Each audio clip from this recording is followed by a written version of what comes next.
Hey y'all, and welcome to the Truthfully Stew podcast. I'm your host, Sheena Steward. And if you're not new to this, but true to this, you know me from my blog, Love at Any Stage. I decided to transition from blogging to podcasting due to my desire to have a more genuine connection with my audience. And your girl loves to talk. We will have heartfelt, unfiltered conversations about love, life, feelings, and everything in between. So, relax, because it's time to get truthful. Back in 2019, when I was consistently dropping those weekly doses of truth, y'all, I'm lying. It was more like 2018 when I was actually being consistent. But I wrote a blog called Sheena at Any Stage. It was a play on my previous blog, Love at Any Stage. In the blog post, I discussed the 4 stages of Sheena, which included single, dating, engaged, and married. I reread it not too long ago, and I felt so many emotions. I thought it would be cool for me to expand that blog and to provide some updates. So, in this episode, we'll discuss a few stages of Sheena, but I'll start by reading the blog from 2019. Single Sheena endured shame from being in her late 20s and never experiencing a romantic relationship. In a previous blog, I talked about lying on the floor, having a Viola Davis from Fences type of cry. Single Sheena took her fear, shame, and pain, packed them in her purse, and took them to therapy with her. Session by session, she slowly unpacked the purse and found if you don't truly resolve your issues, your load doesn't become lighter. The weight is just distributed differently. You'll have a new problem spot, but you're no closer to getting to the root cause of the pain. She was fearless, laced with bravado. Single Sheena would best be described as, I wish a mofo would. She taught me to appreciate me because she is the one that made the decision to go to therapy. She is the generational curse breaker. I'm not sure I give her enough credit. She was a bad mofo. Dating Sheena was growth, but growth isn't pretty. She was in uncharted waters, didn't know how to swim, and had a life jacket she wasn't quite sure how to use. Dating Sheena learned that bravado comes with a price, and its name is humility. She's the part of the journey that made a ton of mistakes, but tried to put them on others. She was in therapy, so she knew everything, but knew nothing at the same time. Dating Sheena is best described as, my name is David Ruffin, and these are the temptations. Dating Sheena taught me that growth isn't pretty, but it's essential. She was the one that sacrificed looking like a jerk for the sake of growth. She was a martyr. Engaged Sheena was full of wonder, hope, and excitement, but then she was filled with doubt and scared out of her mind. She wasn't the girl who dreamed of getting married. She was going to travel the world and help make it a better place. After getting engaged, she was scared and felt slightly stuck. She'd been independent since she was pushed out of her mom's womb. She thought, how is this going to play out? Am I really ready for this? Engaged Sheena is best described as Dr. Jekyll and Mr. Hyde. She got engaged, started a new job, and started the process of buying a new home, all within 3 to 4 months. All these wonderful things were happening, and she was ecstatic. But when she was alone, she freaked out. Engaged Sheena taught me how to embrace change. I think I'm the hardest on her because she was slightly a poser. But in her defense, she's the one that I knew the least because she was only around for a year. Married Sheena is complex because within her, there are different versions. For the sake of this blog, I'll focus on Married Sheena a year into being married. She was light. She used all the tools in her toolbox to find the root cause of issues and talk through them. She started Truth Tuesday. Thanks, girl. Emotionally, she started to travel new places in order to help people. That's a full circle moment because in a previous blog titled The Will, I talked about God, the universe, the birds and the trees, basically whatever you believe, giving you things you desire even if it's not in the same vessel. Many years ago, I desired to travel around the world to help others. Through me sharing my truths, my words travel and help others. Married Sheena is best described as truth heals. She has taught me love is ever evolving. I absolutely love that blog and found so many gems when rereading it. The 3 stages I want to discuss today are married.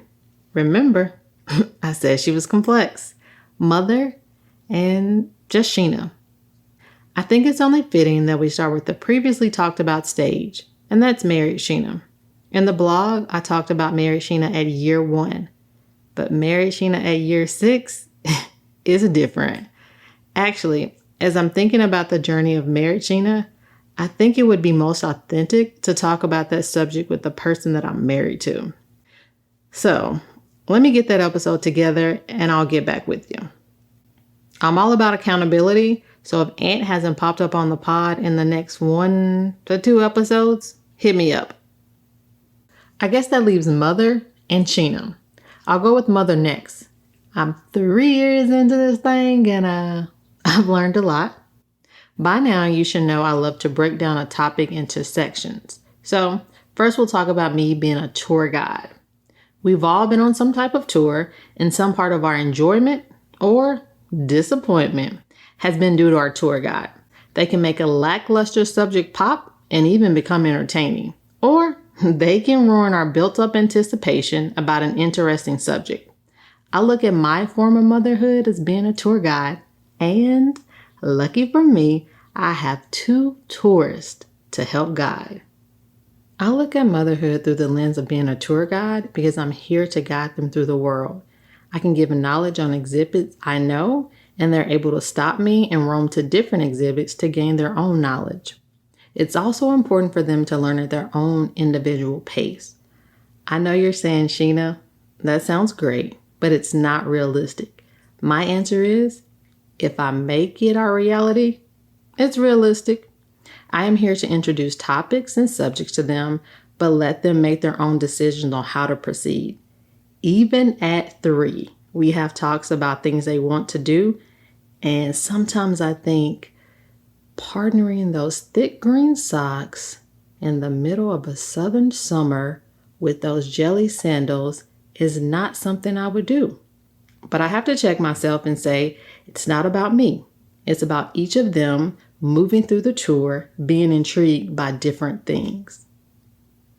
Now, before you think I have my head too far in the clouds, I'm always here for protection, aka we're avoiding all out of order exhibits. And as they mature, my guidance will change. I have no desire to be a mother that they fear, not even in what some would consider a healthy dose. My job is to love, respect, and guide them through this vast exhibit called life. I know old girl from Frozen said, let it go, but one of my motherhood mantras is, let it breathe. The ride is fast, and even if you think you're prepared, buckle up. I promise you, ish is gonna get bumpy, and the turbulence and the tantrums are real. I've learned, and still learning, to let it breathe. What I mean by that is literally take time to breathe. Enjoy each stage and let them be what they'll be. It's like when a DJ is playing their mix and they play that one song in the groove and they yell on the mic, I'ma let this thing breathe. Basically, letting things play out. It'll be what it'll be. It's simple, yet profound, while also difficult to do sometimes. If you stray too far, just think of FABOLOUS and breathe. Oh! My last motherhood mantra is the heaviest because it requires the most work. As you know, when I was pregnant, most of my therapy sessions were about my relationship with my parents. Although I've explored these relationships over the years in therapy, I felt it was important to do a pulse check to see where I stood at that time. Recently, my therapist mentioned how self-work was hard because you unravel one tiny little thing and then you notice other things start to feel and look differently. I previously talked about my maternal grandmother Minnie and how she was born in 1889. That's a totally different world from the one I experienced. Her view on herself Motherhood and being a wife were probably nowhere near how I view those things for myself. She had my grandmother in 1933. My grandmother had my mom in 1959, and my mother had me in 1982. With each birth, the world was different and our approaches to life were too. Certain patterns were passed down and others didn't make it to the next generation because someone saw fit for it to end with them. I've ended plenty of patterns and my goal is to abolish even more. So, my last mantra for the topic of motherhood is, toxic patterns are meant to be broken. The work is hard, and sometimes no one acknowledges it but you. But I said part of my job as a tour guide was to protect them from the out of order exhibits, and that's just what I'll do. The last stage of Sheena I'll discuss is Sheena. I was practicing, Oprah, whatever. By the way, growing up, I hated my name. It wasn't common, and I'm part of the never got a keychain crew. But now that I'm older, I love it, and it's partly due to the reasons I just mentioned. To go further down the rabbit hole of my name origin story, I'm named after Sheena Easton, a singer who I've never heard any of her songs. My middle name is Nichelle. I'm named after Nichelle Nichols from Star Trek, and I've never watched a single episode, but Google Nichelle Nichols. She looks amazing. All right, boom. Let's get back on track. I said this stage is Sheena because I feel society can overlook the core of a woman when she's a wife and or a mother. As I'm thinking about it, I know, I said that earlier in the episode, but I feel like this should become its own section of the podcast. While I get my thoughts together on that, I'm going to hit you with a few things before I dip out. Recently, I've been doing some great but hard work with my new therapist.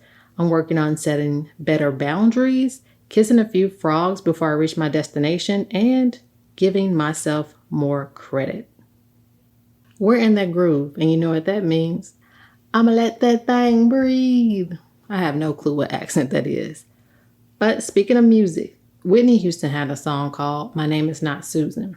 Some of the lyrics were, my name is not Susan, so watch what you say. Don't want to hear about Susan. She's got nothing on me. So show some respect for the love you receive. I think this best describes how I feel about the stage of Sheena. For people outside of my household, my name is not Susan, aka mom, hot mama, any other phrase similar to that. I'm a wife and a mom to the people in my house. So when interacting with me, let's lead with Sheena, and if I feel the space is safe enough, I'll open up more. But I do think we need an update on Sheena's section of the podcast. Let me know what you think. Thank you for listening and sharing this space with me. If you connected with anything I said, please be sure to comment, review, and tell a friend. And remember, stay truthful. Bye-bye. Peace out. Bye-bye.